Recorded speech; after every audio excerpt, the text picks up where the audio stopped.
नहमदुहु व नुसल्ली अला रसूलिल करीम अम्मा बाद फ़अऊज़ु बिल्लाहि मिनश शैतानिर रजीम बिस्मिल्लाहिर रहमानिर रहीम। डियर स्टूडेंट्स, आज इंशाल्लाह हम वैसे तो चैप्टर नंबर 6 मैंने कहा था स्टार्ट करेंगे, और जो कि double entry and ledger accounting सबसे इम्पॉर्टेंट चैप्टर है फंडामेंटल ऑफ फाइनेंशियल अकाउंटिंग का, क्योंकि डबल एंट्री का जो कॉन्सेप्ट है ये थ्रू आउट आपकी जो फंडामेंटल ऑफ फाइनेंशियल अकाउंटिंग आप पढ़ेंगे वहां पे आपको काम आएगा। और कल हम लोगों ने चैप्टर 2 को डिस्कस किया था, ये स्क्रीन पे आप देख रहे हैं। कुछ मैंने title of accounts her nature के आपसे डिस्कस किए थे। लाइक हमने कल की क्लास में एसेट, उसमें करंट एसेट में कौन कौन सी एग्जांपल्स हो सकती है, टाइटल ऑफ अकाउंट्स उनको डिस्कस किया। टेंजिबल नॉन करंट एसेट क्या होते हैं बता दिया था, इनटेंजिबल नॉन करंट क्या होते हैं बता दिया था। उनकी कुछ एग्जांपल्स मैंने आप लोगों से शेयर की थी। उसके बाद लायबिलिटीज, उसके अंदर करंट लायबिलिटीज क्या होती है, नॉन करंट क्या होती है, और उसकी कुछ एग्जांपल भी मैंने आप लोगों से शेयर की थी। इसी तरह फिर आगे जाए तो कैपिटल, और कैपिटल में आपके पास owners capital, partners capital, share holders equity, फिर रेवेन्यू की कुछ एग्जांपल्स, और हमने उसके बाद फाइनली एक्सपेंस की कुछ एग्जांपल्स आपसे डिस्कस की थी। जनरल चीजें थी, sale of goods, commission income, dividend income, service income, ये सारी चीजें मैंने आप लोगों को वन बाय वन काफी डिटेल से डिस्कस कर ली थी। तो ये तो हमारा कल का लेक्चर था, ठीक है। आज प्लान तो हमारा डबल एंट्री के ऊपर इंशाल्लाह डिस्कशन करने का है, लेकिन कल एक असाइनमेंट आपको दिया हुआ था, उसमें कुछ अगर आप लोगों की क्यूरीज हैं तो अच्छा है कि पहले हम चैप्टर 2 कंप्लीट करके फिर आगे चलते हैं, ठीक है। अच्छा, मैं आपको ये चीज एक मिनट स्क्रीन पे शेयर करता हूँ। यहाँ पे हम लोगों ने ये देखें, ये इस वक्त आप लोगों को देखें, एक तो चैप्टर 1 नजर आ रहा है जो मैंने आपको हैंड आउट दिया था, और इसमें हमने ऑलमोस्ट डिस्कस कर लिया था। बाकी आप लोगों को अपने एंड पे इसको पढ़ना है। Chapter 2 is very important from exams point of view. Chapter 1 इतना इंपॉर्टेंट नहीं है जितना चैप्टर 2 है, क्योंकि चैप्टर 2 आपके सब्जेक्ट का इंट्रोडक्शन है, इंट्रोडक्शन टू फाइनेंशियल अकाउंटिंग, जिसमें एलिमेंट्स ऑफ अकाउंटिंग स्पेशली ये सारी बातें मैंने डिटेल से, इनफैक्ट इक्वेशन भी, और ये सारी चीजों की मैंने आपको डेफिनेशंस यहाँ पे दे दी।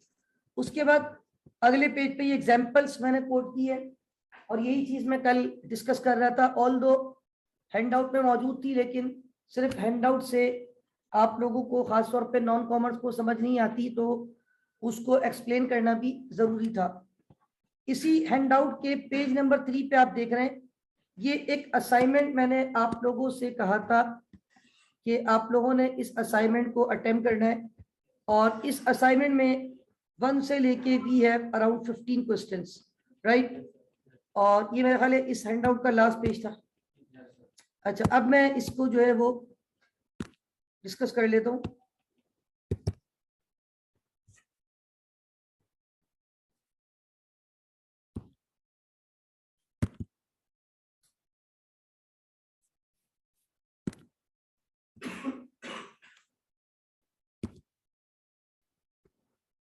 इसमें देखिए आपके सामने ये असाइनमेंट नजर आ रहा है आपको। Basic accounting equation. Accounting equation क्या होती है कि assets are always equal to capital plus liabilities.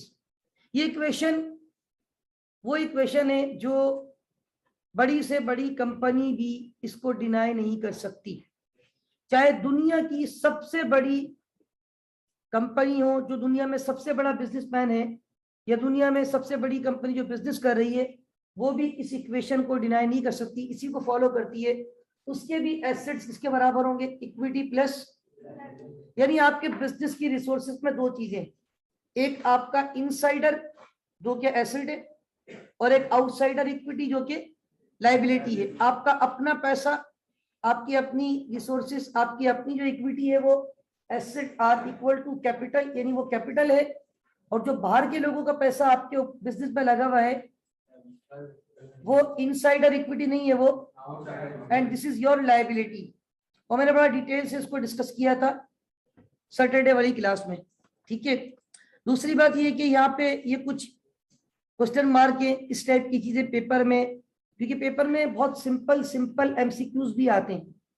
ये आपका कोई एडवांस फाइनेंशियल अकाउंटिंग का पेपर नहीं है, ये आपका फंडामेंटल्स ऑफ फाइनेंशियल अकाउंटिंग का पेपर है। तो फंडामेंटल्स में वो आपसे बेसिक कॉन्सेप्ट्स एग्जामिन कर रहा होता है।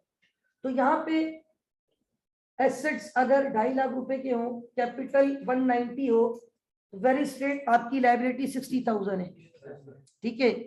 एसेट्स अगर 2 लाख रुपए हो, कैपिटल क्वेश्चन मार्क हो, लायबिलिटी 60 हो, तो इट वुड बी 140, अच्छा 160, sorry it would be 160। Assets question mark है 140 हो जाएगा, क्योंकि 1 लाख रुपए का कैपिटल 40,000 की। फोर्थ वन में एसेट्स 180 है, लाइबिलिटी क्वेश्चन मार्क है 140, कैपिटल है तो इट वुड बी 40। क्वेश्चन 5 में 90 + 20 = 110, और यहाँ पे 170 - 50 = 120। अच्छा, यहाँ पे लाइबिलिटी कैपिटल दोनों पता है, तो 90 + 280 370, ओके। एसेट 540 - 120 करूंगा, 420 वुड बी और कैपिटल। 9 में लाइबिलिटी कैलकुलेट करनी है, 860 एसेट्स है, माइनस करूंगा 790, 70,000। अच्छा, एसेट्स और कैपिटल पता है, लाइबिलिटी नहीं पता, तो एसेट में से कैपिटल को माइनस करें 130, ठीक है। तो शुरू के 10 तो बड़े आसान थे और बड़ी आसानी से आपने सॉल्व भी कर दिए होंगे। रिमेनिंग जो 15 आपके, सॉरी 5 है, 11 to 15, इसमें देखिए अब आपको हेड्स के थ्रू जाना है। कैश की नेचर क्या है? 1000। इन्वेंट्रीज की नेचर कल पूरा डिटेल से समझा दिया। डेटर किसको बोलते हैं? Account receivable asset. उसके बाद ये कह रहे हैं कि नॉन करंट एसेट भी है, लेकिन वो क्वेश्चन मार्क है।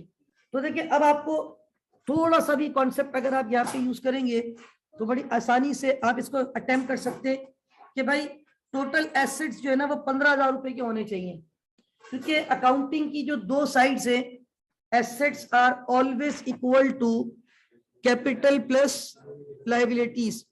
तो अब आपके जो एसेट्स है वो 15,000 होने चाहिए, ऐसा ही है। और क्योंकि आपका जो assets equal to capital plus liabilities, ये इक्वेशन है ना, आपके पास टोटल एसेट 15,000 होने चाहिए, क्योंकि आपको कैपिटल और लायबिलिटीज का टोटल इन्होंने बता दिया। तो अब यहां पे हमारे पास एसेट जो गिवन है, कैश 1000, इन्वेंट्री 4000, कितना हो गया? 5000। डेटर 5000, कितना हो गया? जबकि टोटल एसेट कितने होने चाहिए? तो 15,000 - 10,000 इक्वल टू, यानी आपके जो नॉन करंट एसेट होंगे वो कितने हो जाएंगे? 5000। ये आपके पास non current asset equal to 5000। अब आप देखिए 5000 + 5 10 + 4 14 + 1 15 इक्वल टू 15,000। उसके बाद आपसे यही पूछा था कि what is the amount of non current asset, जो कि आपने कैलकुलेट कर दिया 5000। अच्छा, अब हमारे पास मतलब इसमें से आप ऐसे भी कर सकते थे, मैं यहाँ पे अगर कैलकुलेशन दिखा दूं, 15,000 के आपके पास एसेट होने चाहिए थे, माइनस 1,000 का कैश है, माइनस 4,000 की इन्वेंट्री है, माइनस 5,000 के डेटर्स हैं, यानी 10,000 के एसेट तो आपको पता है टोटल 15 में से। तो इसका मतलब है जो अननोन है वो कितने थाउजेंड के हैं? 5,000, जो कि मैंने ऊपर लिख दिया था। क्वेश्चन नंबर 12 में कैपिटल पूछा है। अब आपको पहले सारे एसेट एक जगह प्लस करने होंगे, यानी कैश एसेट है 5,000, इन्वेंट्री भी एसेट है 3,000, कितना हो गया? 8, डेटर 3,000 11, लैंड 4,000। इसका मतलब इक्वेशन बन रही है 15,000 जो कि आपके एसेट हैं इक्वल टू 6,000 या कैपिटल प्लस 6,000, ऐसा ही है। अच्छा, अब आपको चूंकि कैपिटल अननोन है तो हमने कहा कि भाई 15,000 में से अगर मैं 6,000 की लायबिलिटीज को माइनस कर दूंगा तो capital would be 9,000. Is that clear? Okay. अच्छा, उसके बाद if cash is equal to 3,000, inventories is equal to 5,000, debtor equal to 2,000, premises, ये प्रीमिसेस जो है ये बिल्डिंग को कहा जाता है ऑफिस प्रीमिसेस। जैसे ये आईसीएमई की प्रीमिसेस पे आप लोग इस वक्त मौजूद हैं, ये एसेट है आपका। तो now we need to calculate the value of liabilities. 3,000 cash plus 5,000 inventory, कितना हो गया? 8, प्लस 2,000 डेटर 10, प्लस 3,000 प्रीमिसेस, यानी आपके जो 13,000 रुपए के एसेट्स हैं उसके बैक पे हमारे पास जो कैपिटल है वो 8,000 है, और we are required to calculate the value of liabilities. तो can you calculate the value of liabilities? Okay, 13,000 में से अगर 8,000 का कैपिटल माइनस कर दिया जाए तो योर लायबिलिटीज वुड बी 5,000। उसके बाद कहते हैं कि what is the amount of capital. Question number 14, cash asset है, इन्वेंट्री एसेट है, डेटर भी एसेट है और फर्नीचर भी एसेट है। लोन क्या होता है? लायबिलिटी। तो आप देखिए 8,000 प्लस 6,000 कैश इन्वेंट्री कितना हो गया? 14, प्लस 1,000 डेटर प्लस 6,000 फर्नीचर। अब इसका मतलब ये इक्वेशन बन रही है 21,000 इक्वल टू एक्स, यानी कैपिटल जो कि we need to calculate plus 5,000। Am I right?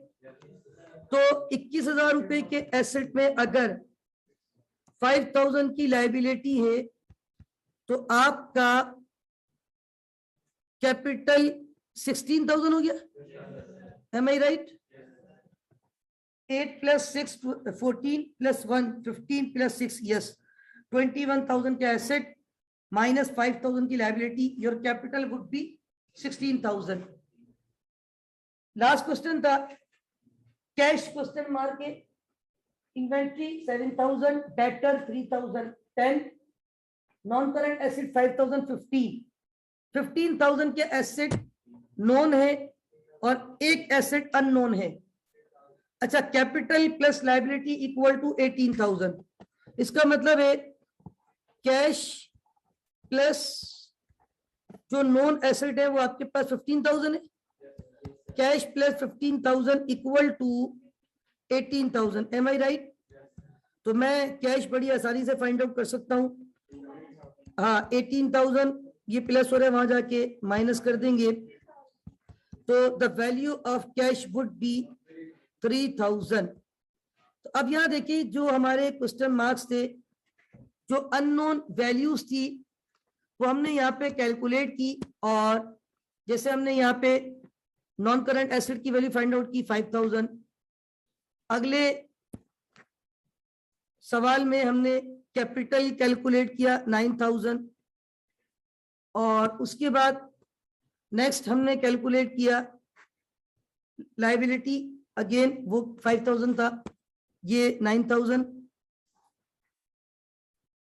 ये हमने कैलकुलेट किया, और 5,000 हमने कैलकुलेट किया।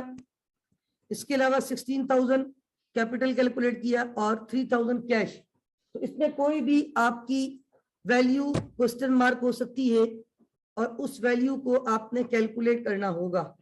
ठीक है, आपको ये आइडिया होना चाहिए कि कौन से टाइटल की नेचर क्या है। हर टाइटल विद नेचर आपको क्लियर होना चाहिए। अगर आपको टाइटल और नेचर की पहचान है तो आप नेक्स्ट चैप्टर में इंशाल्लाह आपको परेशानी नहीं होगी, क्योंकि देखो टाइटल मैंने कल भी कहा था बहुत वेरी करेंगे। ये तो हमने लिमिटेड टाइटल डिस्कस किए, लेकिन ऑलमोस्ट इस लेवल पे तो शायद आपके लिए ये काफी इनफ है। कुछ इसमें ऐड होंगे अभी, लेकिन टाइटल और फिर उस टाइटल की क्या नेचर। अब जैसे ये कंप्यूटर है, कंप्यूटर एक टाइटल, इसकी नेचर क्या है? एसेट। फर्नीचर एक टाइटल है, उसकी नेचर रेंट पेएबल एक टाइटल है, उसकी नेचर सेल्स एक टाइटल है, उसकी नेचर रेवेन्यू। सैलरीज एक्सपेंस एक टाइटल है, उसकी नेचर। तो टाइटल बहुत सारे होंगे, नेचर 5 है।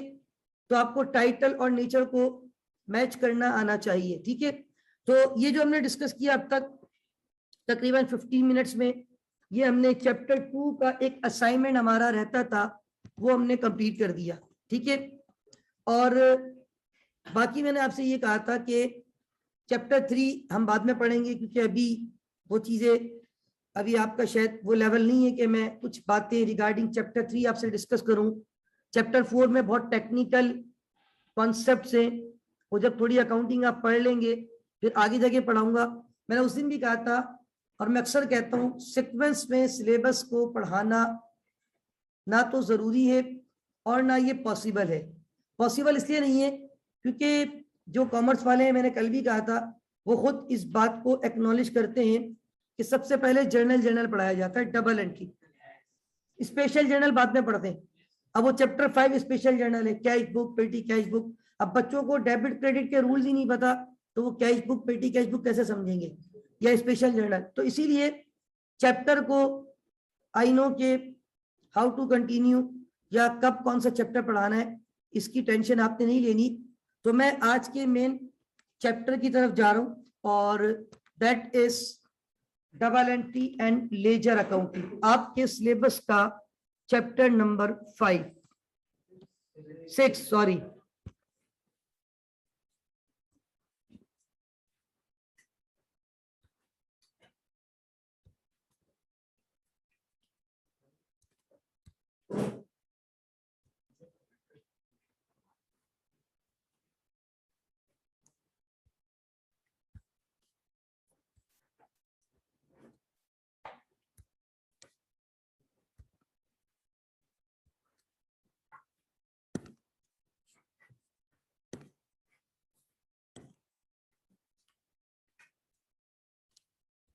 अच्छा, ये जो double entry and ledger accounting है, this is your chapter number 6।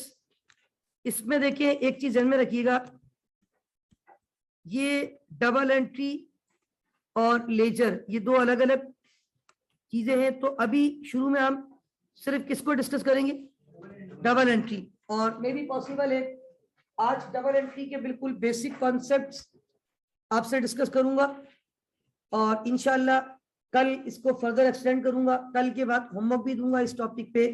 Handout में मैंने 5 सवाल रखे हुए, तो कमोबेश पहला सवाल सबसे इंपॉर्टेंट है जो काफी डिटेल है, वो मैं करवाता हूँ। बाकी क्वेश्चंस 2, 3, 4, 5 मैंने प्रैक्टिस होमवर्क के लिए दिए होते हैं। तो आज शुरू में तो कॉन्सेप्ट में भी अच्छा खासा टाइम लग जाएगा, तो क्वेश्चन 1 शायद थोड़ा बहुत स्टार्ट हो जाए। कल इंशाल्लाह क्वेश्चन 1 कंप्लीट होगा और बाकी फिर आपके होमवर्क होंगे। तो आज और कल की क्लास में हम सिर्फ किसको डिस्कस करेंगे, डबल एंट्री। फिर इंशाल्लाह थर्सडे को जब हमारी क्लास होगी तो हम उसमें डिस्कस करेंगे फिर लेजर अकाउंटिंग। ठीक है, डबल एंट्री मैंने कल थोड़ा सा एक ब्रीफ आइडिया आपको दिया था और मैं यहाँ पे वो फाइल भी आपके सामने रखता हूँ जो मैंने आपको कल व्हाट्सएप की थी, ये कॉन्सेप्ट ऑफ डबल एंट्री। ठीक है, अच्छा ये जो मैंने यहाँ पे कॉन्सेप्ट दिया है रिगार्डिंग डबल एंट्री, इसमें बहुत सारी बातें जो हम डिस्कस करेंगे और डेबिट क्रेडिट के रूल्स भी हैं।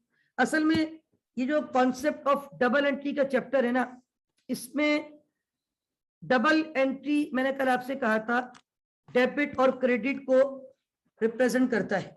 ठीक है, कल मैंने आपको ये बात बताई थी, अगर आपको याद हो, ये जो वर्ड है डबल एंट्री ये किसको रिप्रेजेंट करता है, डेबिट और क्रेडिट। कल मैंने बात आपसे बताई थी कि accounting based on double entry, accounting is not based on single entry. Accounting की बुनियाद जब रखी गई अकाउंटिंग बनाने वालों ने तो इसका कॉन्सेप्ट दिया डबल एंट्री पे।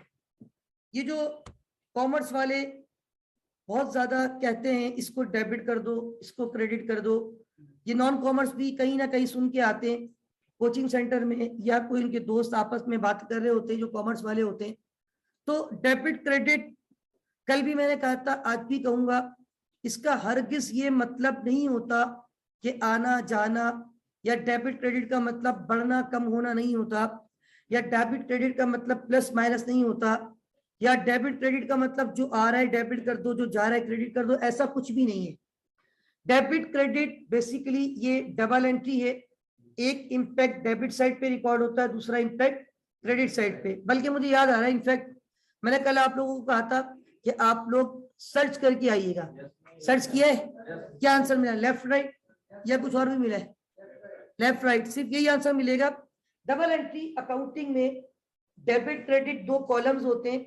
एक होता है आपके लेफ्ट साइड पे जिसको डेबिट कॉलम कहा जाता है, एक होता है आपके राइट साइड पे जिसको क्रेडिट। फॉर एग्जांपल मैं भी इसका एक फॉर्मेट भी आपके सामने रखता हूं, इसके रूल्स है वो भी आपके सामने रखता हूं, और ये पैरेलल जो स्लाइड मैंने आपके सामने रखी हुई है इसको इंशाल्लाह हम डिस्कस करेंगे।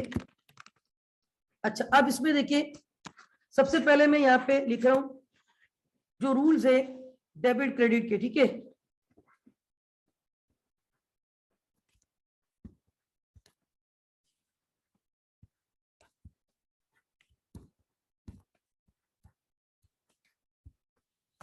डेबिट एंड क्रेडिट रूल्स, देखिए बड़ा सिराते मुस्तकीम मामला है, बहुत straight forward. How many nature of accounts are there? 5। ये तो अब मैं समझता हूं कि नॉन कॉमर्स वाले भी इस तरफ थोड़ा सा उनका माइंडसेट बनना शुरू हो चुका होगा कि 5 अकाउंटिंग के पिलर हैं। अकाउंटिंग की जान, अकाउंटिंग की पहचान जो है 5। Number 1 asset, number 2 liabilities, number 3 capital, number 4 revenue, number 5 expense. अब ये हमारे पास देखें, यहां पे मैंने लिखा नेचर, उन 5 नेचर के नाम लिखूंगा। Number 1 is asset, number 2 is liability, number 3 is capital, number 4 is revenue, number 5 is expense. ये आपके 5 नेचर हैं, एसेट, लाइबिलिटीज, कैपिटल, रेवेन्यू और एक्सपेंस। इन 5 नेचर पे रूल्स बनाए गए कि कौन सा नेचर बढ़ता है तो डेबिट होता है और कम होता है तो क्रेडिट होता है, या बढ़ता है तो क्रेडिट होता है और कम होता है तो डेबिट। मतलब 5 का रूल सेम नहीं है। देखिए यहां पे एसेट अगर इंक्रीज हो तो वो डेबिट होगा, और एसेट अगर डिक्रीज हो तो, अच्छा अब यहां कुछ लोग बोलेंगे कि सर अभी तो आप कह रहे थे कि जो है वो इंक्रीज का मतलब डेबिट नहीं होता और डिक्रीज का मतलब क्रेडिट नहीं होता, आपने तो यू टर्न ले लिया। तो भाई ये रूल सिर्फ किसके लिए भी मैंने बताया? एसेट के लिए। लाइबिलिटी का रूल ये नहीं है, लाइबिलिटी बढ़ेगी तो डेबिट साइड पे रिकॉर्ड नहीं होगी, हाँ क्रेडिट साइड पे। असल में ये डेबिट क्रेडिट थोड़ा सा आपको भी सब्र करना होगा, फिर मैं इसको अभी इंशाल्लाह जब कॉन्सेप्ट दूंगा तो आपको क्लियर हो जाएगा। बात बच्चे समझते सर ये कैसे हो रहा है, जो बढ़ रहा है वो क्रेडिट। तो भाई पहले ये चीज जहन से निकाल दो कि डेबिट का मतलब बढ़ना नहीं होता और क्रेडिट का मतलब, डेबिट क्रेडिट का एज सच कोई मतलब नहीं है। मैंने आपको कल ये भी कहा था, आप दुनिया भर के जितने भी सर्च इंजन है ना, गूगल जो भी है, सब जगह जाके सर्च कर लेना, debit and credit meaning in accounting, 2 बातें मिलेंगी, left right left right left right. क्योंकि अकाउंटिंग में मैं भी जो लेफ्ट राइट कह रहा हूं इसको भी एक्सप्लेन करता हूं। 2 कॉलम है, एक आपके लेफ्ट साइड पे होगा, दूसरा आपके राइट साइड पे होगा। Accounting based on double entry, इसका कॉन्सेप्ट अभी आपको देता हूं। तो लाइबिलिटी, कैपिटल और रेवेन्यू, इन तीनों का रूल बिल्कुल सेम है, यानी whenever they increase always been credited and whenever they decrease always been debited. कौन कौन सी नेचर? लाइबिलिटी, कैपिटल और रेवेन्यू। जबकि एसेट और एक्सपेंस का रूल सेम है, यानी whenever they increase always been debited, asset or expense, whenever they decrease always been credited। ये रूल आपके लिए बड़े इंपॉर्टेंट है, डेबिट एंड क्रेडिट रूल्स। तो ये कितने रूल्स हो गए आपके टोटल? 5। इन 5 रूल्स को आपने बहुत अच्छे तरीके से, कॉन्सेप्ट आपका क्लियर होना चाहिए। बाय नेचर आपके जो 5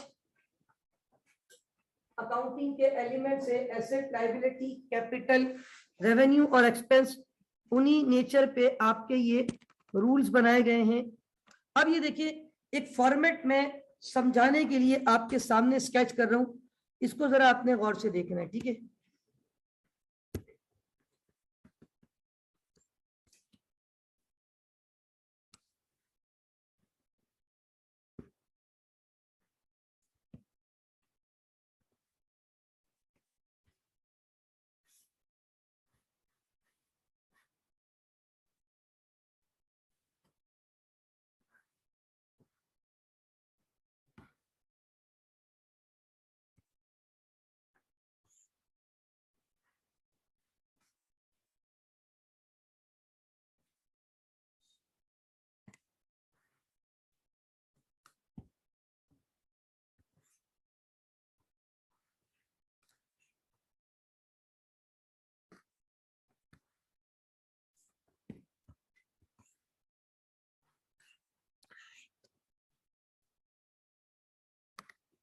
अच्छा, ये एक छोटा सा फॉर्मेट मैंने आपके सामने स्केच किया है, ये डेबिट एंड क्रेडिट का फॉर्मेट कहलाता है।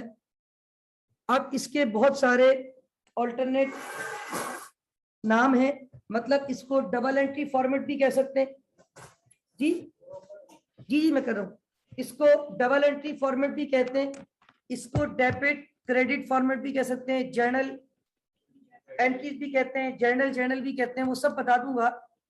ये देखिए, अभी जो लिख रहे हैं उनसे रिक्वेस्ट है फिलहाल थोड़ी देर के लिए स्टॉप राइटिंग करें, just try to understand, right. Okay, अब यहाँ पे देखो हमारे पास जो ये 5 डिफरेंट कॉलम है, ये 5 कॉलम क्यों है? अभी तो आप शायद सोच रहे होंगे सर आप तो कह रहे थे अभी 2 है, आपने 5 कर दिए। देखिए पहला कॉलम जो है ना, ये डेट के लिए यूज किया जाता है कि कौन सी डेट की ट्रांजेक्शन आप रिकॉर्ड कर रहे हैं, डेट, ये कॉलम डेट का है।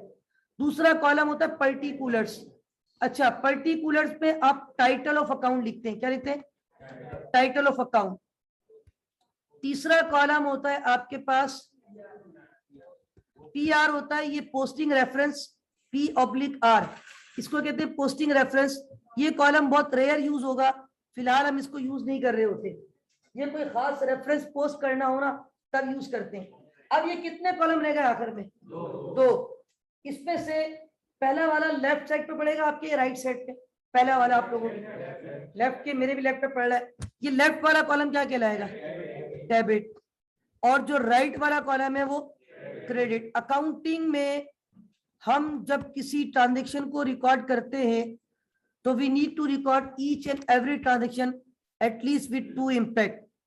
और ये मैं रुपीज लिख रहा हूं, फॉर एग्जांपल अगर हम करेंसी साइन रुपीज में बात करें तो रुपीज में हमारे पास जो ट्रांजेक्शन रिकॉर्ड होगी वो किस तरीके से होगी? यहाँ पे करेंसी वैल्यू आती है, ये जो मैंने रुपीज लिखा है यहाँ पे करेंसी वैल्यू आती है। अब मैं आपको एक मिसाल देता हूँ, सपोज करें सितंबर की पहली तारीख 2021, ये जो मंथ चल रहा है इसकी पहली तारीख को सपोज कर लेते हैं आपने एक फर्नीचर खरीदा कैश पे, इसको कहते हैं purchase furniture on cash, purchase furniture on cash. अब ये बताओ फर्नीचर की नेचर क्या है और कैश की नेचर भी क्या है? याद रखिए, अकाउंटिंग कहती है और सही कहती है, हर ट्रांजैक्शन में कम से कम 2 इम्पैक्ट होते हैं। आपको ये पानी की बोतल खरीदनी है ना, आप ऊपर कैंटीन जाओगे, आप कैंटीन वालों को 40 रुपए दोगे, वो आपको एक पानी की बोतल देगा। आप दोनों के पॉइंट ऑफ व्यू से 2 इम्पैक्ट हैं। कैसे? नंबर 1, आपके पास एक पानी की बोतल आ गई, नंबर 2 आपके पास से कैश, ये आपके 2 इम्पैक्ट। कैंटीन वाले के पास कैश आ गया, कैंटीन वाले की एक प्रोडक्ट कम हो गई, तो यही तो डबल एंट्री है। अकाउंटिंग में हर ट्रांजैक्शन के 2 इम्पैक्ट्स हैं। Accounting based on double entry, accounting is not based on single entry. जो लोग सिंगल एंट्री पे अपने रिकॉर्ड को मेंटेन करते हैं, अकाउंटिंग उनको कहती है इनकम्प्लीट रिकॉर्ड्स। आपके सिलेबस में एक चैप्टर है जिसका नाम है इनकम्प्लीट रिकॉर्ड्स। हमारा जो आखिरी पार्ट है सेक्शन C, उसमें चैप्टर में आपको पढ़ाऊंगा, उस चैप्टर का नाम ही ये है, इनकम्प्लीट रिकॉर्ड्स। बेसिकली वो सिंगल एंट्री है और अकाउंटिंग सिंगल एंट्री पे बेस नहीं करती। फिर आपको वहां सिखाया जाएगा कि अगर कोई सिंगल एंट्री वाला है तो उसके अकाउंट्स आप कैसे बनाए थे। Accounting is not based on single entry, accounting based on if there is a debit there must be a credit. ये नहीं हो सकता किसी ट्रांजेक्शन में खाली डेबिट हो जाए, अकाउंटिंग ही खत्म हो जाएगी, वहीं जाएगी अकाउंटिंग आपकी। सिर्फ डेबिट भी नहीं हो सकता, सिर्फ क्रेडिट भी नहीं हो सकता। If there is a debit there must be a credit with the same amount. अब मैं आपको मिसाल दे रहा था, इधर देखें, मैंने फर्नीचर खरीदा कैश पे, तो फर्नीचर की नेचर एसेट और कैश की नेचर भी। अब ये दो टाइटल है, दोनों टाइटल इत्तेफाक से कौन सी नेचर के आ गए, ये जरूरी नहीं था। अच्छा, अब एक एसेट बढ़ रहा है और एक एसेट कम हो रहा है। एसेट का रूल है, एसेट बढ़ता है तो डेबिट और एसेट कम होता है तो कौन सा एसेट बढ़ रहा है, फर्नीचर। कौन सा एसेट कम हो रहा है। अब यहाँ पे देखिए, इसको रिकॉर्ड ऐसे करते हैं, आपने यहाँ पे एक टाइटल लिखा फर्नीचर और इसकी अमाउंट सपोज 50,000 का आपने परचेज किया है, तो आपने 50,000 डेबिट किया कैश। अच्छा, ये थोड़ा सा फॉर्मेट के हवाले से मैं आपको बता रहा हूँ। ये देखिए, मैंने जो फॉर्मेट स्केच किया है ये एक जर्नल फॉर्मेट है रिगार्डिंग डबल एंट्री। 5 कॉलम होते हैं, डेट का कॉलम। आप इस फॉर्मेट को देखें, इसमें आपको कॉमन 3 कॉलम तकरीबन एक ही साइज के नजर आ रहे हैं। डेट का कॉलम, डेबिट क्रेडिट का कॉलम। बीच में जो स्पेस है वो ज्यादा इसलिए रखा जाता है, वहां टाइटल, बहुत बड़े बड़े टाइटल भी आ जाते हैं। रेफरेंस का कॉलम बिल्कुल पतला सा है, नॉर्मली अभी इसको यूज हम नहीं कर रहे होते। तो अब आप देखिए, ये मैंने थोड़ा सा गैप दिया है, यहाँ पे आप देख रहे होंगे फर्नीचर का टाइटल मैंने बिल्कुल लाइन के साथ लिखा है और कैश का टाइटल गैप देके, ताकि हम डिफरेंशिएट कर सकें बिटवीन डेबिट एंड क्रेडिट। अब आप देखिए, यहाँ पे मैं अगर एक चीज एडिशनल लिख रहा हूं, दिस इज नॉट रिक्वायर्ड, ये सिर्फ आपको समझाने के लिए लिख रहा हूं। फर्नीचर की नेचर है एसेट, ये लिखना नहीं होता, ये आपको समझाने के लिए मैं शुरू में लिखता हूं। और कैश की नेचर भी क्या है, एसेट। मतलब मैं ये बताना चाह रहा हूं कि इस ट्रांजेक्शन में जो पेयर बना वो एसेट टू एसेट बना। कोई ट्रांजेक्शन दुनिया की बिजनेसमैन की डबल एंट्री वाले कॉन्सेप्ट पे ऐसी नहीं हो सकती कि वो खाली किसको डेबिट कर दे, फर्नीचर को, या खाली किसको क्रेडिट कर दे। वो तो अकाउंटिंग, वो तो सिंगल एंट्री हो जाएगा और वो अकाउंटिंग इनकम्प्लीट हो जाएगी। अकाउंटिंग की बुनियाद किस पे रखी गई है, if there is a debit there must be a credit with the same amount. आपने डेबिट किया, क्रेडिट नहीं किया, क्रेडिट किया, डेबिट नहीं किया, अकाउंटिंग आपकी गलत होना शुरू हो गई। And debit and credit must always be equal. I mean to say, if there is a debit of rupees 50,000 there must be a credit of rupees 50,000। अगर 50,000 रुपए का डेबिट है तो 50,000 रुपए से क्रेडिट भी होना चाहिए। Is that clear? अच्छा, अब क्या एक बात, यहाँ पे कुछ लोग शायद अभी तो उनके जहन में एक बात आ रही होगी कि सर तो बड़ी तकरीर कर रहे थे कि जो बढ़ता है वो डेबिट नहीं होता, जो कम होता है वो क्रेडिट नहीं होता। यहाँ तो ऐसा ही हो रहा है, फर्नीचर बढ़ रहा है डेबिट, कैश कम हो रहा है क्रेडिट। और सर कहते हैं जो आता है वो डेबिट नहीं होता, जो जाता है वो क्रेडिट नहीं होता। यहाँ पर भी ऐसा हो रहा है, फर्नीचर आ रहा है डेबिट, कैश जा रहा है क्रेडिट। एक प्लस एक माइनस। तो मेरे भाई, ये सिर्फ इसलिए यहाँ पे आपकी लॉजिक प्रूफ हो रही है कि यहाँ पे दोनों इंपैक्ट जो हमने रिकॉर्ड किए हैं वो दोनों के दोनों इंपैक्ट फिलहाल किस चीज के हैं, एसेट टू एसेट। तो क्या हर ट्रांजेक्शन में एसेट टू एसेट का पेयर होना जरूरी है? नहीं। अब मैं आपको एक और कॉन्सेप्ट देता हूं। सितंबर की 3 तारीख को आप दोबारा गए फर्नीचर खरीदने, सितंबर की 3 तारीख को आप दोबारा गए फर्नीचर खरीदने। अब फर्नीचर वाले से आपकी दोस्ती हो गई थी और उसने आपसे कहा कि यार आपको एक और फर्नीचर अगर चाहिए 50,000 रुपए का, अब मैं आपको उधार भी दे दूंगा। आपने बोला यार आप तो बहुत अच्छे आदमी हो, आप तो उधार दे रहे हो। अब आप उसके पास फर्नीचर लेने गए, क्या पैसा लेके जाओगे? आप तो उधार, फोन पे बात हो गई है, आप आ जाए फर्नीचर ले जाए। अब आप जाकर एक और फर्नीचर लेकर आ गए, तो क्या आपके ऑफिस में एक और एसिड बढ़ गया? क्या नाम है उसका? फर्नीचर। फर्नीचर की निस्बत क्या है? एसेट एसेट बढ़ता है तो मैंने एक और एसेट डेबिट कर दिया कितने से? क्या मैं उसको कैश देकर आया हूं? क्या मैं कैश को क्रेडिट कर सकता हूं? अब यहाँ पे आप सोचेंगे सर ये तो सिंगल एंट्री हो गया। सिंगल एंट्री नहीं है। ऑन दी अदर हैंड आपकी लायबिलिटी बढ़ गई।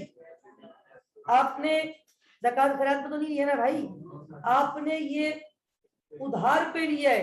अगर वो आपको गिफ्ट देता तो भी मैं रिकॉर्ड कर देता, furniture debit, gift income credit. Income बढ़ जाती, इनकम बढ़ती है क्रेडिट। तो मेरे भाई यहाँ पर उसने आपको ये फर्नीचर उधार पे दिया है। जब मैं उधार पे 50,000 रुपए का फर्नीचर खरीद कर लाऊंगा तो मैं दो बातें बोलूंगा, एसिड बढ़ रहा है और मेरी लायबिलिटी भी बढ़ रही है। मेरे ऊपर कर्जा हो गया, उस फर्नीचर को खरीदने से पहले मेरे ऊपर कर्जा था, अब मैं फर्नीचर लेकर आ गया तो क्या मेरा एसिड बढ़ गया?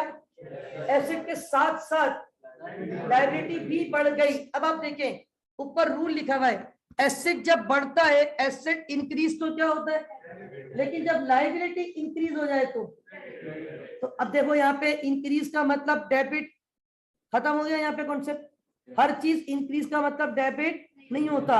लायबिलिटी इंक्रीज होगी तो क्रेडिट। अब आप देखिए खुद ही आपकी ट्रांजेक्शन बैलेंस होगी। कैसे? अब आप यहाँ बोलेंगे फर्नीचर डेबिट, इसको अकाउंट पेबल भी लिख सकते हैं, बेहतर होता है इसको लिखो अदर पेबल। क्या लिखो? अकाउंट पेबल बताऊंगा कब यूज करेंगे इसको, अदर पेबल। अदर पेबल मतलब जिसको आपने देने। अच्छा, अब यहाँ पे अदर पेबल क्रेडिट 50,000 रुपए। अब मैं एक चीज जो थोड़ी देर पहले लिख रहा था रेड मार्कर से, वो दोबारा यहाँ पे लिखता हूं। ये तो है ए फॉर एसेट, क्या ये भी एसेट है? ये है लायबिलिटी। अब आप मुझे बताएं ये जो पेयर बना, क्या ये एसेट टू एसेट बना? एसेट टू लायबिलिटी बना। इन दो ट्रांजेक्शन में दो बातें वाजे हो गई। इन दो ट्रांजेक्शन में दो बातें बड़ी क्लियर हो गई कि हर ट्रांजेक्शन में नंबर वन, पेयर का सेम होना जरूरी नहीं है। पहली ट्रांजेक्शन में दोनों पेयर एसेट के आ गए थे, वो एक इत्तेफाक था। दूसरी ट्रांजेक्शन में आपने देखा एक एसेट दूसरा लायबिलिटी। एक बात तो ये वाजे हो गई। दूसरी बात, ये भी जरूरी नहीं है कि एक इंपैक्ट अगर इंक्रीज वाला हो तो दूसरा इंपैक्ट डिक्रीज वाला हो। पहली ट्रांजेक्शन में तो ये हो रहा था। पहली ट्रांजेक्शन में दो बातें जो आप लोगों को शायद गलत कॉन्सेप्ट की तरफ ले जाती है, वो दो बातें ये नजर आ रही थी पहली ट्रांजेक्शन में। एक तो दोनों टाइटल की निस्बत क्या थी, सेम, ये जरूरी नहीं होता। दूसरी बात, एक चीज बढ़ रही थी, दूसरी चीज, पहली ट्रांजेक्शन में कह रहा हूं फर्नीचर बढ़ रहा था, कैश।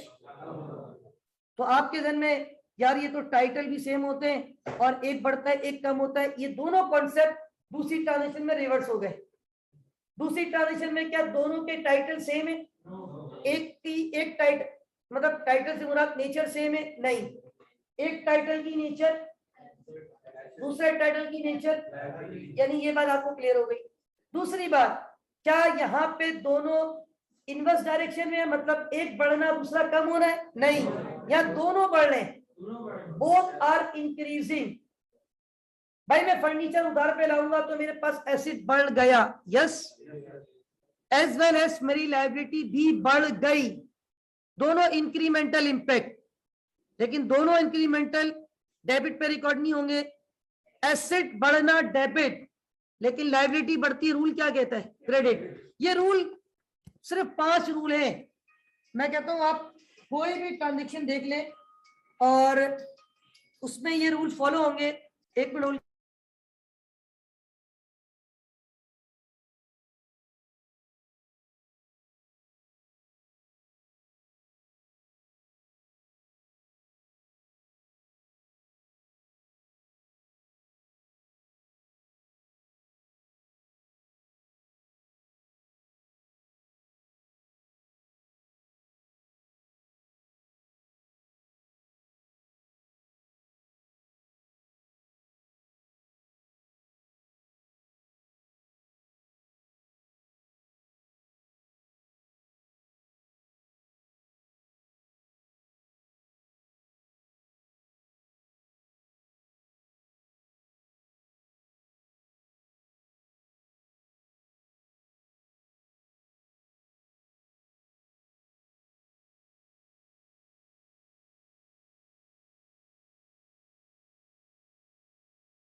अच्छा भाई, तो बात ही हो रही थी हमारे पास के सेम नेचर का होना जरूरी नहीं है, सेम डायरेक्शन में फ्लो होना जरूरी नहीं है।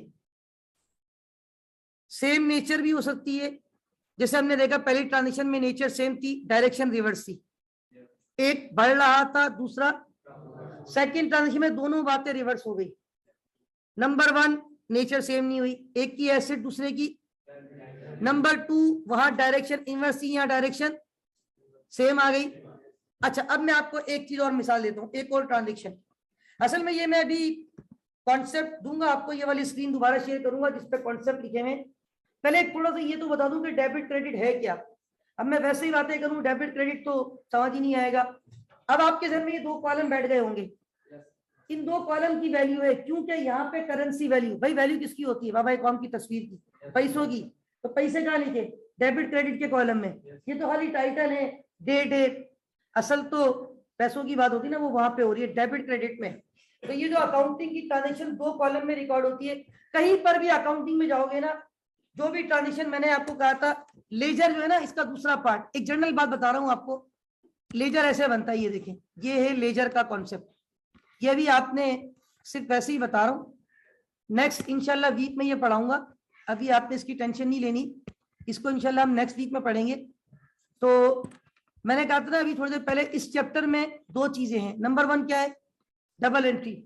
नंबर 2 क्या है, अच्छा लेजर को प्यार से टी अकाउंट कहते हैं, क्योंकि टी क्या आप लोग ऐसे बनाते, ये टी ऐसे ही बनता है ना, टी फॉर तारिक। अच्छा, अब ये जो टी है इसमें भी दो साइड है, ये मेरा लेफ्ट हैंड है और वो राइट हैंड है, तो ये वाली साइड क्या कहलाएगी, ये वाली साइड टी अकाउंट की डेबिट साइड होती है, और ये वाली साइड टी अकाउंट की कौन सी होती है, क्रेडिट साइड। अकाउंटिंग में जहां भी आप ट्रांजेक्शन को रिकॉर्ड करोगे, left column left side known as debit side, right column right side known as credit side.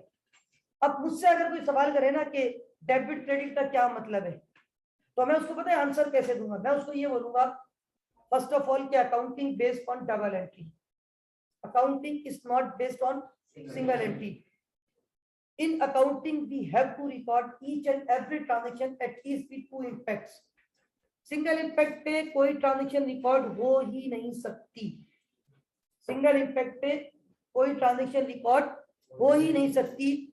We need to record each and every transaction at least with 2 impact. One on the left side called debit record, another one on the right side called credit record. और यही मैंने आपसे कहा था, आप फिर आज दोबारा सर्च कर ले, जिन्होंने सर्च नहीं किया, एक ही आंसर आपको मिलेगा, left right, left column right column debit column credit column.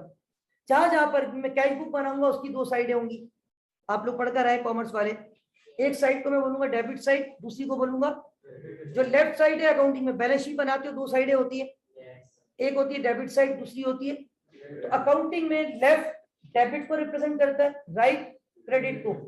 और डबल एंट्री है, सिंगल एंट्री पे चलोगे अकाउंटिंग खुद ही थोड़े से अकाउंटेंट बनोगे ना, पता चल जाएगा कि मतलब आप गलत अकाउंटिंग पढ़ना शुरू कर दोगे, सिंगल एंट्री हो ही नहीं सकती। दुनिया की बड़ी से बड़ी कंपनी की बड़ी से बड़ी ट्रांजेक्शन ले आओ, दुनिया की छोटी से छोटी कंपनी की छोटी से छोटी ट्रांजेक्शन ले आओ, वो फिट होगी तो डबल एंट्री पे होगी, सिंगल एंट्री पे नहीं होगी। और रूल्स को आपने अगर चेंज किया ट्रांजेक्शन गलत हो जाएगी, रूल्स के मुताबिक ही रिकॉर्ड होगी। और रूल कोई 50 नहीं है, 5 रूल है यार, और वो भी 5 नहीं है, मैं कहता हूँ 2 है, क्योंकि एसिड और एक्सप्रेस का रूल, कैपिटल लायबिलिटी रेवेन्यू, इन तीनों का रूल सेम है। अभी आप देखें ना ये रूल लिखे हुए मैंने यहाँ पे, देखिए एसेट और एक्सपेंस, ये दोनों जब इंक्रीज होते हैं तो क्या होते हैं, डेबिट, और ये दोनों जब डिक्रीज होते हैं तो क्या होते हैं, credit. Asset and expense whenever they increase always been debited, whenever they decrease always been credited. ठीक है, तो एसेट और एक्सपेंस बढ़ते हैं तो डेबिट, कम होते हैं तो क्रेडिट। अदर्स जो है, आई मीन टू से capital liability and revenue, whenever they increase always be credited and whenever they decrease always be।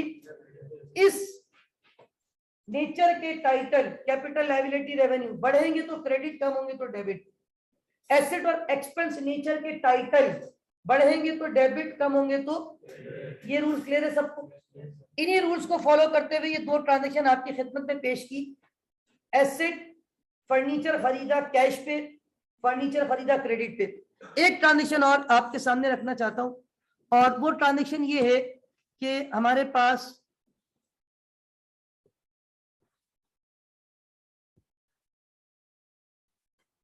First of all हमारे पास ये फर्नीचर जो हमने लिया था 3 तारीख को, कैश पे लिया था या क्रेडिट? अच्छा, ये जो मैं कह रहा हूँ ना क्रेडिट पे, ये क्रेडिट अलग है, इस क्रेडिट उधार को बोलते हैं। भाई मैं बार बार कहता हूँ समझाने के लिए, फिर ताकि बच्चों का कॉन्सेप्ट क्लियर हो जाए। एक ही वर्ड के मल्टीपल सेंस होते हैं, ये आप सबको पता है, ठीक है ना? कल मैं कह रहा था स्टॉक, इन्वेंट्री के लिए यूज कर रहा था। एक आपको पता है स्टॉक एक्सचेंज, वो शेयर्स के लिए यूज किया जाता है। फिर मैं अक्सर कहता हूँ इंटरेस्ट, सूद, इंटरेस्ट, दिलचस्पी। तो इसी तरह यहाँ पर जिस तरह मैं अक्सर ये मिसाल देता हूँ, एक वर्ड हम ये भी कहते हैं, all credit goes to almighty Allah, all credit goes to my parent. अब ये क्रेडिट कुछ और है, ये डेबिट क्रेडिट वाला क्रेडिट कुछ और है, और एक होता है ऑन क्रेडिट यानी उधार। ये जो दो ट्रांजेक्शन है ना, इसकी अगर मैं डिस्क्रिप्शन आपको बताऊं ना, पहली ट्रांजेक्शन की डिस्क्रिप्शन होती है purchase furniture on cash, furniture खरीदा कैश पर। दूसरी ट्रांजेक्शन की डिस्क्रिप्शन है परचेज फर्नीचर ऑन क्रेडिट, यानी किस पे खरीदा? उधार पे। अच्छा, क्या ये हार्ड एंड फास्ट रूल होता है कि ये 50,000 रुपए वन शॉट पे करने? आप इसको पार्शियली भी पे कर सकते हो और वन शॉट भी पे कर सकते हो।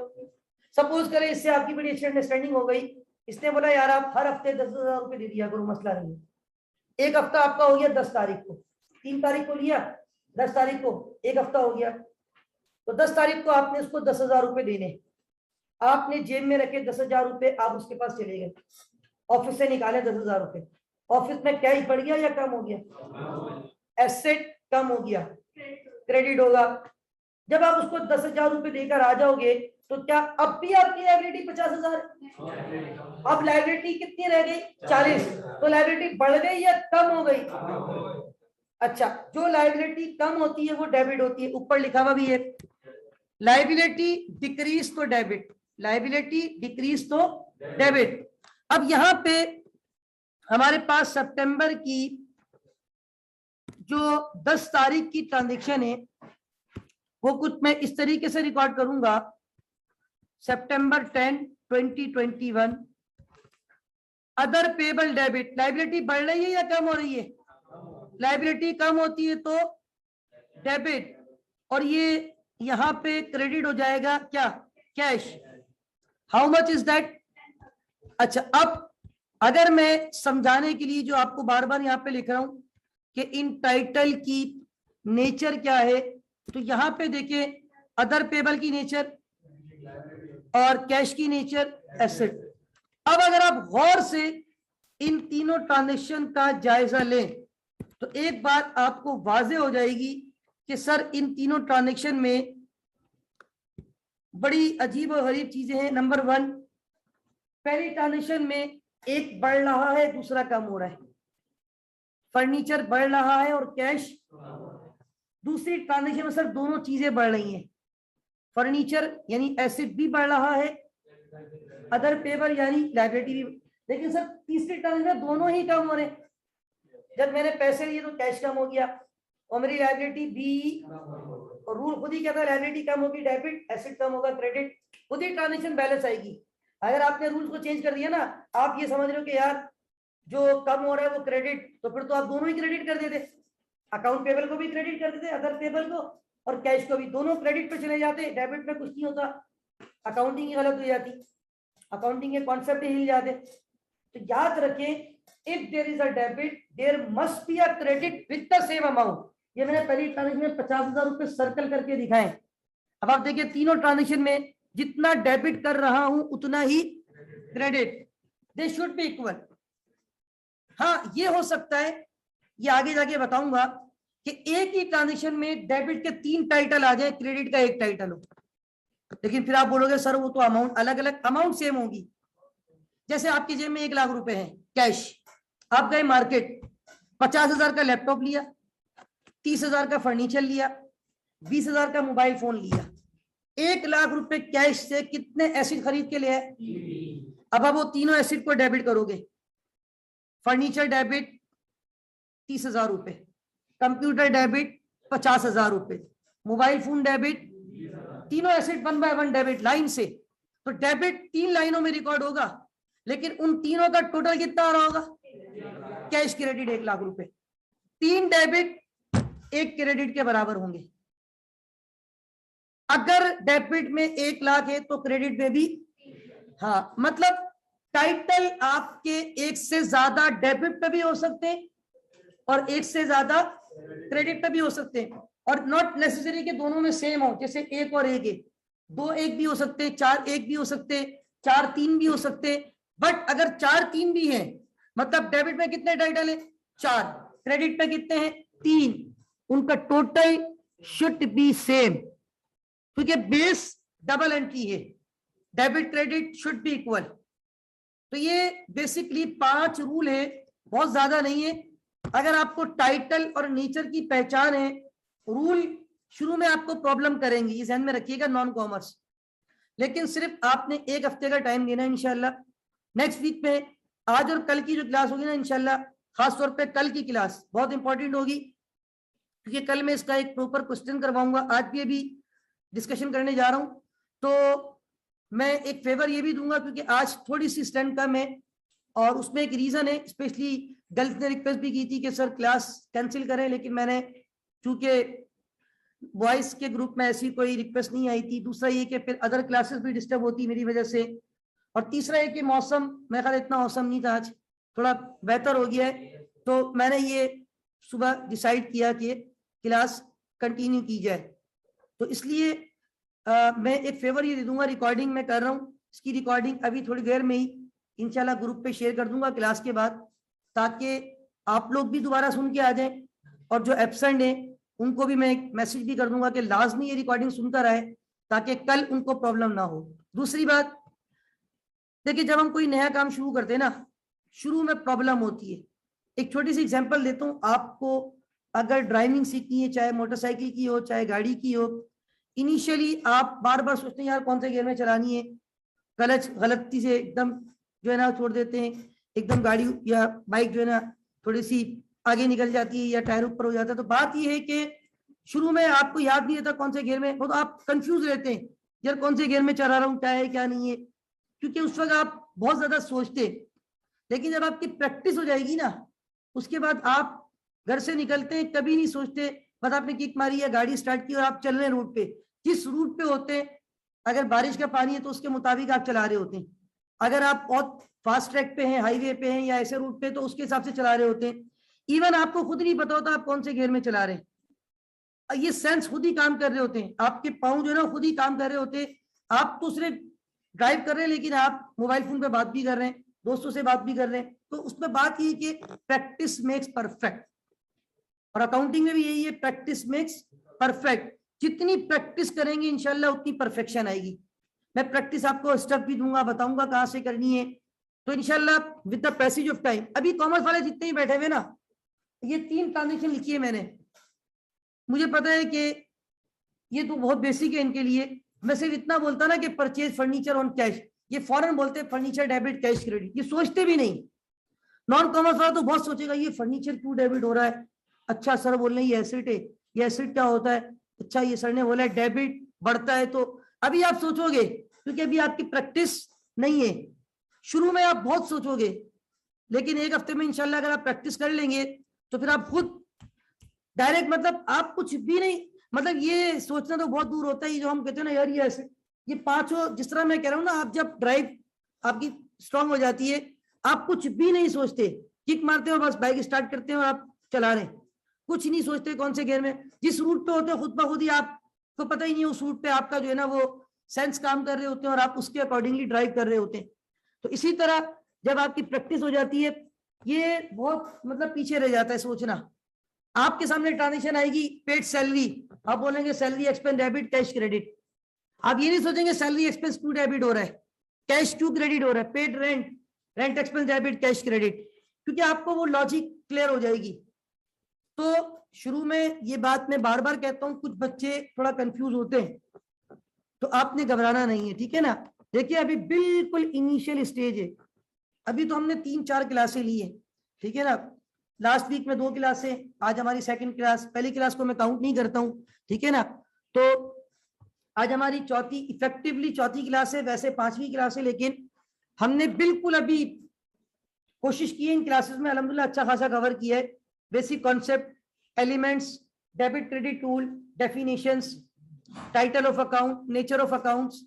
तो आप लोगों ने इन चीजों को प्रैक्टिस करनी है, प्रैक्टिस मेक्स परफेक्ट, जितनी प्रैक्टिस करेंगे इंशाल्लाह उतनी परफेक्शन आएगी। तो ये रूल सबको क्लियर है? Any objection? रूल्स के साथ ये जो मैंने 3 ट्रांजेक्शन सिर्फ समझाने के लिए ऐसे ही डमी ट्रांजेक्शन रिकॉर्ड किए, इज दैट क्लियर? और तीनों को मैंने जानबूझ के चेंज किया, एक में एक इंक्रीमेंटल इंपैक्ट, दूसरा डिक्रीजिंग इंपैक्ट। पहली ट्रांजेक्शन में फर्नीचर का बढ़ना, कैश का कम होना, दोनों की निस्बत सेम रख दी।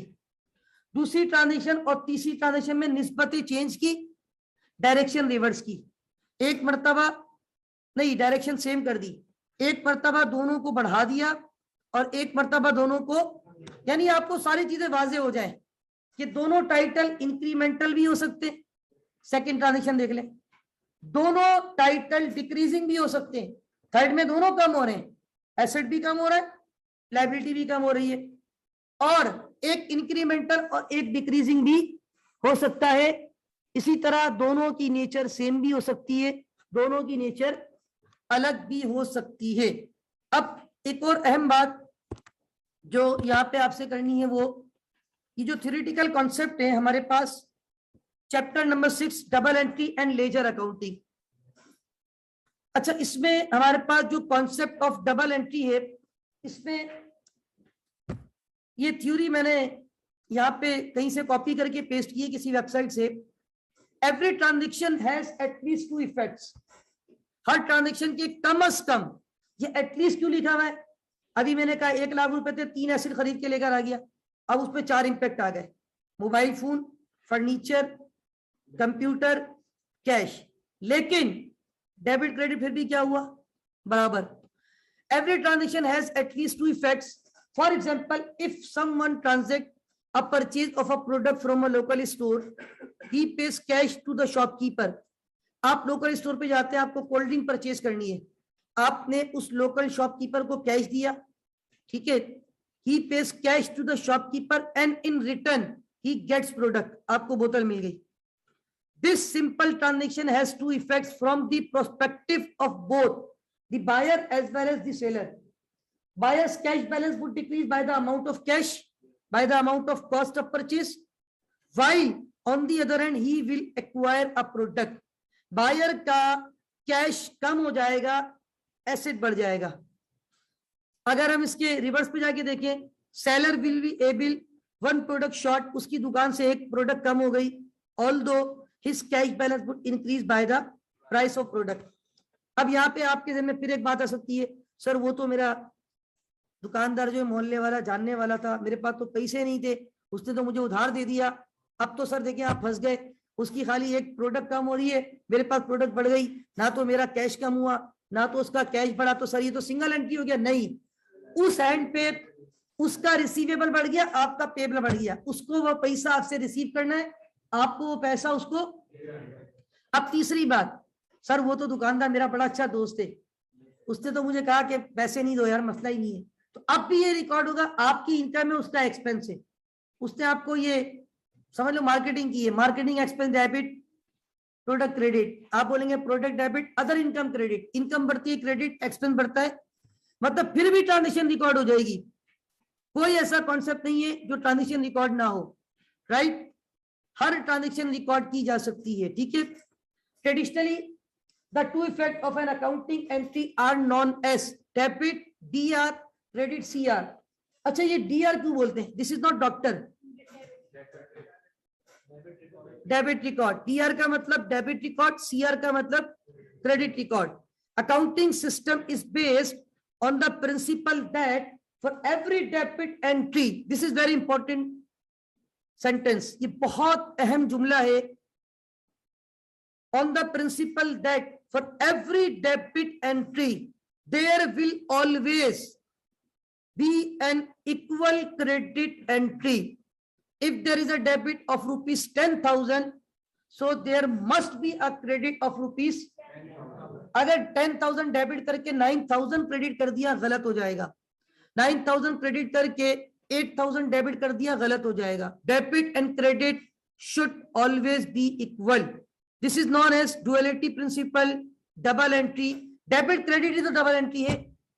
अब ये रूल्स यहां पर भी लिखे हुए, ये मैं अभी थोड़ी देर पहले भी आपको कह रहा था, ये मैंने किसी वेबसाइट से अच्छा लगा मुझे कॉन्सेप्ट डबल एंट्री का, हैंडआउट पे मैंने कॉपी कर दिया. तो ये रूल्स उन्होंने भी लिखे हुए हैं, ये वही रूल्स है, थोड़ा सा चेंज करके लिखा है. इन्होंने डेबिट वाले रूल एक तरफ लिख दिए, क्रेडिट वाले. भाई देखें, एसेट और एक्सपेंस बढ़ेगा तो डेबिट, देखें increase in asset, increase in expense. बाकी वो तीनों बढ़ेंगे तो डेबिट या कम होंगे? कम होंगे. भाई मेरे decrease in liability, decrease in equity. Equity किसको बोलते हैं? कैपिटल. ये बात तो पता है ना, कैपिटल को बोलते हैं. इनकम किसको बोलते हैं? रेवेन्यू को. ये बातें सारी मैंने बताई हैं. और अच्छा, अब ये कह रहे हैं क्रेडिट वाले क्या होते हैं? एसेट और एक्सपेंस का कम होना क्रेडिट, उन तीनों का बढ़ना क्रेडिट. किन तीनों का? Liability, capital, revenue. देखिए मैंने ऐसे ही लिखा था, ये रूल्स आप देखें. ये डेबिट का बोल रहे, सॉरी, जब इंक्रीज हो रहे तो क्रेडिट और डिक्रीज हो रहे तो, ठीक है भाई, यही बात यहां पे लिखी गई. आगे आ जाए. फिर यहाँ पे उन्होंने कुछ एग्जांपल दिए ताकि आपका थोड़ा सा माइंड और फ्रेश हो जाए. For example, if a company borrow $10,000 from its bank. आप बैंक गए, बैंक वाले आपके बहुत अच्छे जानने वाले हैं, आपने उनसे ज्यादा नहीं, सिर्फ $10,000 का लोन चाहिए था, ठीक है, उन्होंने आपको दे दिया. क्या आपको पैसा मिल गया? तो आपके पास क्या आ गया? उसको टाइटल क्या है? एसेट तो नेचर है, टाइटल कैश. कैश आपके पास आ रहा है या जा रहा है? मतलब बढ़ रहा है. एसेट बढ़ता है तो debit. On the other hand वो उन्होंने आपको लोन दिया है तो आपकी लायबिलिटी बढ़ रही है, लोन पेएबल. क्या टाइटल होगा? लायबिलिटी बढ़ रही है या कम हो रही है? लायबिलिटी बढ़ती है तो क्रेडिट. अब पढ़े, सब कुछ लिखा हुआ है आगे. For example, if a company borrows $10,000 from its bank, the companies asset account that is cash is increased with a debit entry of 10,000. आप कैश को डेबिट करोगे 10,000 से. and the company's liability account loans payable is increased with a credit entry of 10,000. One hand आपका asset यानी cash बढ़ रहा है, on the other hand आपकी लायबिलिटी यानी लोन पेएबल बढ़ रहा है. बोथ आर इंक्रीजिंग, लेकिन एक की निस्बत एसेट है, दूसरे की निस्बत एसेट. बढ़ता है तो डेबिट, लेकिन लायबिलिटी बढ़ती है तो, मतलब ये नहीं हो सकता कि दोनों डेबिट पे चले जाए खुद ही, हो ही नहीं सकता. ऐसी एंट्री बनी नहीं है आज तक दुनिया में, ना हो सकती है. ये वो रूल है जिनको आप चैलेंज नहीं कर सकते, मतलब इतने फिक्स रूल्स हैं. हालांकि 5 रूल हैं, लेकिन ये दुनिया भर की अकाउंटिंग में आप बड़े से बड़े चार्टर्ड अकाउंटेंट बन जाए, क्वालिफाइड कोई कैपिटल स्टॉक मार्केट के बहुत बड़े कैपिटलिस्ट बन जाए, इन रूल्स को आप चैलेंज नहीं कर सकते, इनको आप चेंज नहीं कर सकते. आगे फरमाते हैं वही जो बात थोड़ी देर पहले मैंने भी की थी, लायबिलिटी बढ़ा के बाद में लायबिलिटी को मैंने 50,000 का फर्नीचर लेके बाद में कितने पैसे दे दिए. अब ये कह रहे हैं आप 3,000 रुपए वापस कर रहे हैं. If the company repay 3,000, the company will decrease the amount in its cash account. आपका कैश कम हो जाएगा. कैश की नेचर एसेट, एसेट कम होता है तो credit. On the other hand आपकी लायबिलिटी भी कम हो जाएगी, और लायबिलिटी कम होती है तो debit.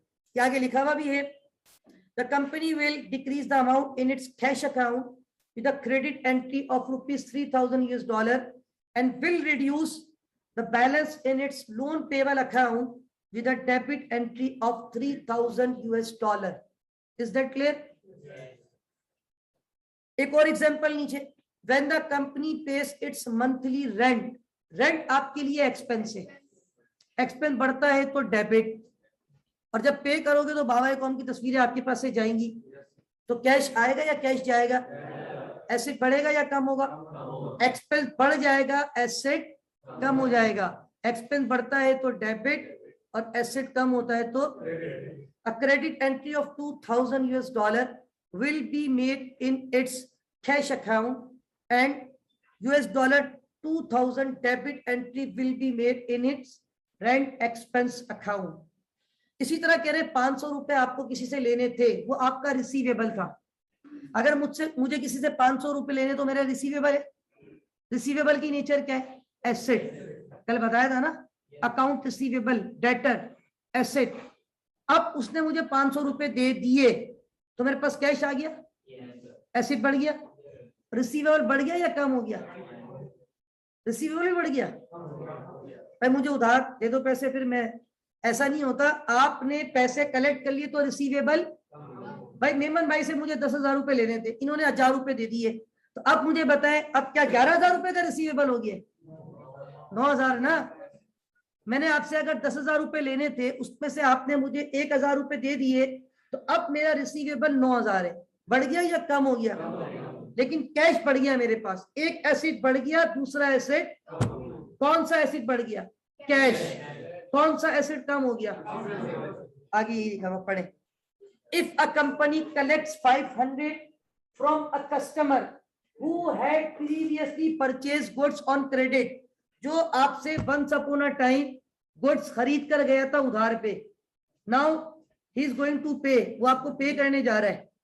The company will make a debit entry $500 in its cash account, $500 cash को क्या कर दोगे, debit, and will make a credit entry of $500 in its asset account, that is accounts receivable।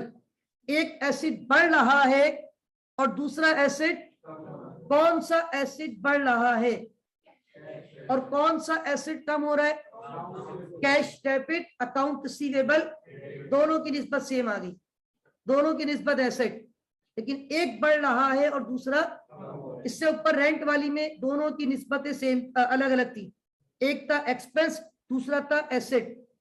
जब रेंट पे किया था तो रेंट की नेचर क्या थी, एक्सपेंस, लेकिन पे करने के लिए बाबा कौन की तस्वीरें दी थी, cash, expense debit, cash credit, एक की निस्बत एक्सपेंस, दूसरे की निस्बत एसेट, दोनों एक बढ़ रहा था और एक कम हो रहा था। तो भाई there is no hard and fast rule कि दोनों की निस्बतें सेम हो, दोनों की निस्बतें अलग भी हो सकती है। There is no hard and fast rule कि दोनों सेम डायरेक्शन में हो, दोनों इनवर्स डायरेक्शन में भी हो सकते हैं, दोनों सेम डायरेक्शन में भी, दोनों इंक्रीमेंटल इंपैक्ट भी हो सकते, दोनों डिक्रीजिंग इंपैक्ट भी हो सकते हैं, और दोनों इनवर्स इंपैक्ट भी। वो तीनों एग्जांपल मैंने आपको अभी नेक्स्ट पेज पे सॉल्व करके दिखाई है।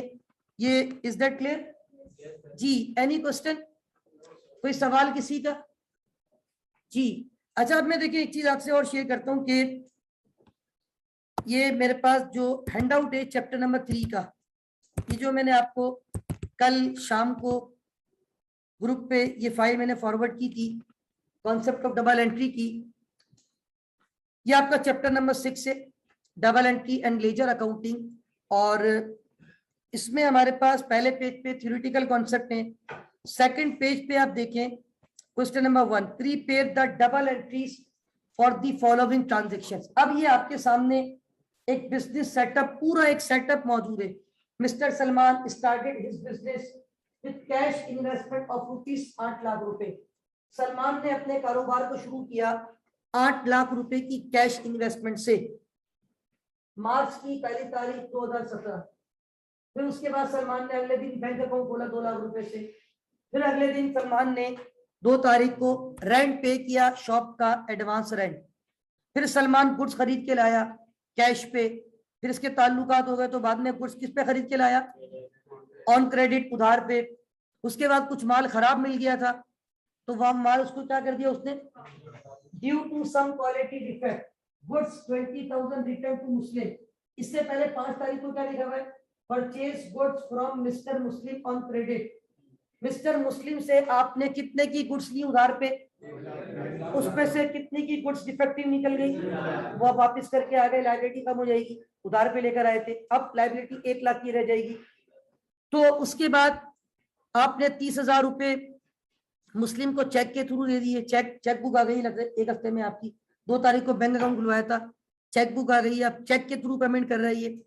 फिर आपने गुड्स बेचना शुरू कर दी। अब आप देखिए ना, बिजनेस ऐसे ही होता है, बिजनेस स्टार्ट हुआ, बैंक अकाउंट खोल दिया, रेंट पे कर दिया, गुड्स खरीद के लिया, जो दिखता है वो बिकता है ना भाई, आपने माल डिस्प्ले किया, फिर आप कस्टमर भी आना शुरू हो गए 10 तारीख से, बल्कि 8 तारीख से। पहले कैश पे कितने का माल बेचा, फिर 10 तारीख को उधार पे कितने का असलम भाई को माल दिया, उसके बाद असलम भाई ने कहा कि भाई 5,000 का माल डिफेक्टिव है, वापस ले लो, receive defective goods from mister Aslam. फिर उसके बाद हमने फर्नीचर भी खरीदा, दुकान थोड़ी सी और अच्छी लगे। उसके बाद हमने असलम भाई ने हमें कितने 1,000 रुपए दे दिए, 25,000 रुपए, रिसीव कैश 25,000 फ्रॉम असलम। फिर ये पेड थ्रू अ चेक, क्या मिस्टेक है, सही है ना। अच्छा, उसके बाद 15,000 रुपए एडवर्टाइजमेंट के पे किए, 30,000 रुपए अपने पर्सनल यूज के लिए बिजनेस से निकाल लिए। फिर एक और फर्नीचर लेकर आ गए उधार पे डिलक्स फर्नीचर वालों से। ये असल में सिर्फ अभी डिस्कस कर रहा हूँ, चूंकि ऑलमोस्ट 10:15 के करीब का टाइम हो गया है, अटेंडेंस भी कॉल करनी है, और चूंकि अभी मैं इतना टाइम नहीं है कि इस क्वेश्चन को स्टार्ट करूं, टेम्पो नहीं बनेगा। और ये सवाल आपको सिर्फ दिखाने का मकसद ये है कि देखिए इसमें बड़ी वैरायटी ऑफ ट्रांजेक्शन है, इसमें प्लीज अभी ट्राई टू अंडरस्टैंड कि what we are going to discuss.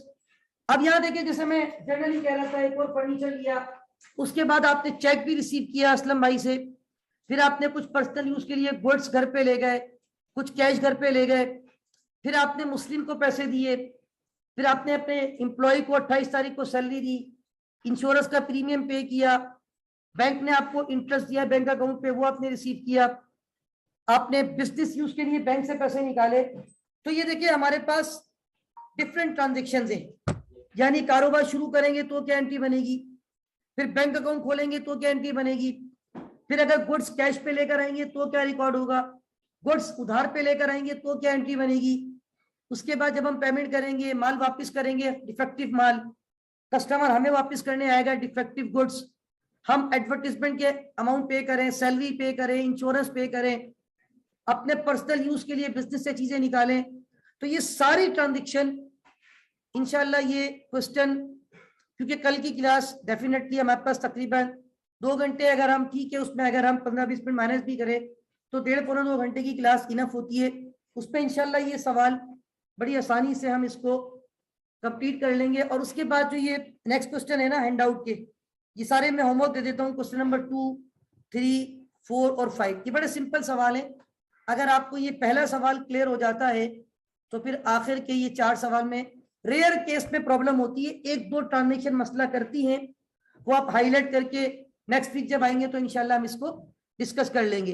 तो पहली बात तो ये है, कल की क्लास सबके लिए बहुत इंपॉर्टेंट है, और जिनको थोड़ी प्रॉब्लम अगर आज है तो ये रिकॉर्डिंग जरूर सुन लीजिएगा, क्योंकि आज मैंने सेकंड क्लास अभी रखी नहीं है, तो मैं थोड़ा सा टाइम है मेरे पास, मैं इसको इंशाल्लाह कन्वर्ट करके ग्रुप पे शेयर कर दूंगा, आप लोग इसको जरूर सुनकर आइएगा इंशाल्लाह, ताकि कल आप लोग को प्रॉब्लम ना हो। और कल के बाद चूंकि वीकेंड होता है, होमवर्क भी दूंगा इंशाल्लाह, ताकि नेक्स्ट वीक में जब आप आए तो फिर नेक्स्ट वीक में थर्सडे को इंशाल्लाह हम लेजर अकाउंटिंग पढ़ेंगे, इसी का कॉन्सेप्ट आगे बढ़ेगा, लेजर।